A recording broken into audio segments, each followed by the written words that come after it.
নমস্কাৰ সকলোকে এপিএসসি ফলৰ পৰা প্ৰকাশ পোৱা চাকৰি সম্বন্ধীয় আনটা ইম্পৰ্টেণ্ট খবৰ আপোনাক দিব লৈছোঁ আৰু পোষ্ট হৈছে functional manager oblique project manager oblique deputy director under industries and commerce department total post লাইছে 11টা আৰু ইয়াত কেটেগৰী ভাগ ভাগ কৰি থোৱা আছে ওপেন কেটেগৰীত আছে 4টা তাৰ এটা ৰিজাৰ্ভ ফৰ ওমেন ওবিসি আছে 4টা তাৰ দুটা ৰিজাৰ্ভ ফৰ ওমেন এসসি এটা এসটি প্লেইনছৰ এটা এসটি হিলছৰ এটা টোটেল 11টা পোষ্ট তাৰ তিনিটা ৰিজাৰ্ভ ফৰ ওমেন দিছে আৰু পিডব্লিউডি ক্ষেত্ৰত দিছে এটা এক্স সাৰ্ভিসমেনৰ ক্ষেত্ৰত নায়া দিছে আৰু নেক্সট দিছে ইয়াত চালক যে the ex-serviceman must upload ex-serviceman identity card issued by Jilla Sainik Welfare Office of the State of Assam and the search book while applying for reserve post দিছে কিন্তু ইয়াত ex-serviceman ক্ষেত্ৰত নাই কোনো পোষ্ট আৰু তেওঁলোকে স্কেলটো দেখা চালক স্কেল পে ক্ষেত্ৰত তেওঁলোকে দিছে 30,000 to 1,10,000 আৰু তেওঁলোক গেট পে 14,500 আৰু পে বেন 4 ইয়াত দিছে তেওঁলোকৰ আৰু ফিল আপ কৰা আপোনালোকে যিখিনি আপোনালোকৰ এজ কাষ্ট কোৱালিফিকেশ্যন ডিটেইলছ আপোনালোকে এবাৰ চাই ল'ব লাগিছে আৰু সেইটো আপোনালোক দেখাই দিব লৈছোঁ এলিজিবিলিটি ক্ষেত্ৰত দিছে a candidate must have an Indian citizen as defined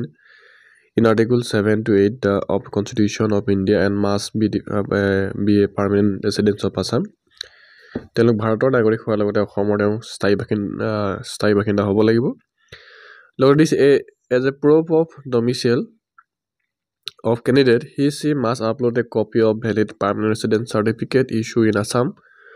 for educational purpose employment exchange registration certificate will be treated as a proof of residency তেওঁলোকৰ অসমৰ স্থায়ী বাসিন্দাৰ প্ৰমাণপত্ৰ হিচাপে তেওঁলোকৰ পিআৰসি নতুবা এমপ্লয়মেণ্ট এক্সচেঞ্জত তেওঁলোকৰ নাম ৰেজিষ্টাৰ হৈ থাকিব লাগিব এডুকেশ্যন কোৱালিফিকেশ্যন দিছে candidate must have at list A bachelor degree in any branch of engineering or in arts or science or commerce of a university or any other institution in India or abroad recognized by the government for the purpose with minimum of second class honors in any specific subject or distinction in any degree course দিছে upload relevant all semester year mark sheet certificate reflecting the subject দিছে next is experience ক্ষেত্ৰত দিছে আৰু যিটো education qualification তেওঁলোকৰ engineering any branch যিকোনো ব্ৰাঞ্চৰ হ'ব পাৰিব লগতে তেওঁলোক আৰ্টছ ছায়েন্স কমাৰ্চ যিকোনো ষ্ট্ৰীমৰ হ'লেও তেওঁলোকে এপ্লাই কৰিব পাৰিব কিন্তু এটা ইম্পৰ্টেণ্ট বিষয়টো হৈছে এক্সপিৰিয়েঞ্চ বিচাৰিছে তেওঁলোকক এক্সপিৰিয়েঞ্চৰ ক্ষেত্ৰত দিছে a candidate must hold responsible and senior position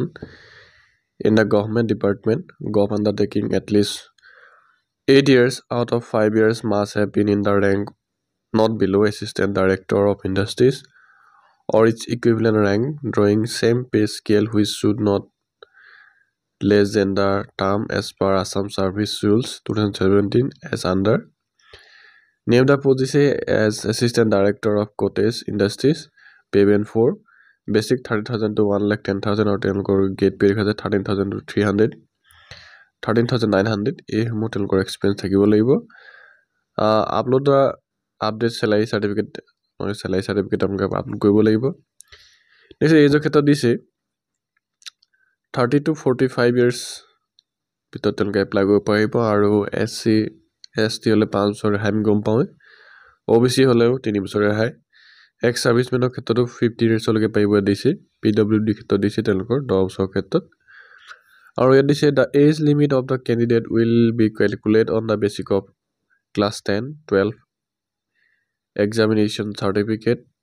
admit card mark sheet issued by recognized central state board council where age date of birth is clearly reflected অৰ্থাৎ বয়সৰ গণনাৰ ক্ষেত্ৰত আপোনালোকে মেট্ৰিক বা high secondary admit card mark sheet বা certificate যিটো date of birth লিখা থাকে তাৰ ওপৰত ভিত্তি কৰি গণনা কৰিব দিছে no other document shall be accepted in light of above mentioned document as for age proof for the PWD category ক্ষেত্ৰত দিছে তেওঁলোকৰ চাৰ্টিফিকেট থাকিবই লাগিব তাৰ নেক্সট আছে for a গভ এমপ্লয় ক্ষেত্ৰত দিছে যিসকল ষ্টেট গভ এমপ্লয় আছে তেওঁলোকে নো অবজেকশ্যন চাৰ্টিফিকেট লৈ তেওঁলোকে এপ্লাই কৰিব পাৰিব স্মল ফেমিলি নৰ্মছৰ ক্ষেত্ৰতো আছে যেটো ফৰ্মেট স্মল ফেমিলি নৰ্মছৰ সেইখন আপোনালোকে ফিল আপ কৰি আপলোড কৰিব লাগিব আৰু অনলাইন দিছে 27 মে পৰা আৰম্ভ হ'ব আৰু লাষ্ট হৈছে 26 জুন লাষ্ট ডেট আৰু এপ্লিকেশ্যন অৰ্থাৎ পে'মেণ্টৰ লাষ্ট ডেট হৈছে 28 জুনত আপোনালোকে পে'মেণ্ট কৰিব লাগিব এপ্লিকেশ্যন ফিজ দিছে জেনেৰেল হ'লে আপোনালোকে 297.20 rupees OBC হ'লে 197.20 rupees SC ST BPL PWBD হ'লে আপোনালোকে 47.20 rupees আপোনালোকে দিব লাগিব আৰু এটা ইম্পৰ্টেণ্ট বিষয় হৈছে কি fees one paid shall not be refunded under any circumstance nor can the fees be held in reserve for any other examination or selection আৰু আপোনালোকে এবাৰ পে'মেণ্ট কৰাৰ পাছত সেই পইচাটো আপোনালোকে ঘূৰাই নাপায় বা আপোনাৰ বেলেগ এক্সামৰ কাৰণে এইটো আপোনালোকৰ সেভ হৈ নাথাকে ৰিজাৰ্ভ হৈ নাথাকে দিছে এপ্লাই কৰাৰ ক্ষেত্ৰত দিছে যিসকলে অলৰেডি ওৱান টাইম ৰেজিষ্ট্ৰেশ্যন কৰিছে তেওঁলোকে ডাইৰেক্ট এপ্লাই কৰিব পাৰিব মাই এপ্লাইলৈ যাব পাৰিব যদি আপোনালোকে OTR ওৱান টাইম ৰেজিষ্ট্ৰেশ্যন কৰি থোৱা নাই তেতিয়া ফাৰ্ষ্ট আপোনালোকে ৰেজিষ্ট্ৰেশ্যন কৰি ল'ব লাগিব ৰেজিষ্ট্ৰেশ্যন কৰাৰ পিছত আপোনালোকে ডকুমেণ্ট আপলোড দি আপোনালোকে এপ্লাই কৰিব পাৰিব আৰু APSC লগত জড়িত প্ৰত্যেকটো খবৰ আপোনালোকে লাভ কৰিবলৈ হ'লে আমাৰ চেনেলটো চাই থাকিব আৰু যদি ভিডিঅ'টো ভাল লাগিছে এটা লাইক এটা সাবস্ক্ৰাইব এটা ফলো কৰিব নাপাহৰিব আৰু ইয়াত আপোনালোকৰ যোনসমূহ দিছে শিলচৰ যোৰহাট নগাঁও তেজপুৰ কোকৰাঝাৰ ক্ষেত্ৰত দিছে গুৱাহাটী এইকেইটা জোনৰ ক্ষেত্ৰত আৰু ডিষ্ট্ৰিক্টসমূহ দিছে আৰু কিন্তু এটা বিষয় হ'ল যে য'ত APSC যিসমূহ কম পোষ্ট ওলায় সেইসমূহ প্ৰিলিমছৰ ক্ষেত্ৰত আপোনালোকৰ গুৱাহাটীতে হয় আৰু মেইনছো গুৱাহাটীতে হয় ইণ্টাৰভিউ গুৱাহাটীতে হয় যদিহে বেছি পোষ্ট থাকে তেতিয়াহে আনবিলাক ডিষ্ট্ৰিক্টত তেওঁলোকে চেণ্টাৰ দিয়ে থেংক ইউ